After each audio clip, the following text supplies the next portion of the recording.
Marjorie Taylor Greene, a Republican congresswoman from Georgia, has intensified her opposition to the inclusion of transgender women in female-designated spaces.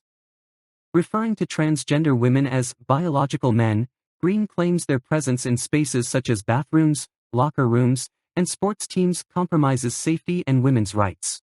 And keep your biological men who are mentally insane and have sexually perversive ideas, thoughts, and fantasies out of our bathrooms, out of our sports, out of our women's spaces. And if you want to continue to be the party that stands up for that absolute insane bullshit, we'll keep beating you election after election after election. You want to know why? Because y'all are for they, them, and we're for the American people. And we actually do stand up for people's rights.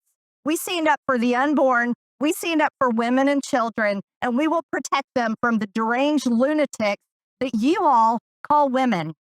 Mr. Chairman, I yield back.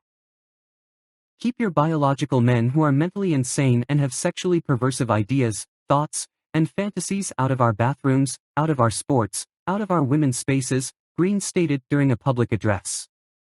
She criticized opponents, alleging that progressive policies undermine the rights of women and children while prioritizing what she described as they/them agendas. In November 2024, Greene backed the Protecting Women's Private Spaces Act, a legislative proposal restricting access to single-sex facilities on federal property based on biological sex. This legislation protects women's privacy and safety, not just in the Capitol complex but in all taxpayer-funded facilities, Greene said.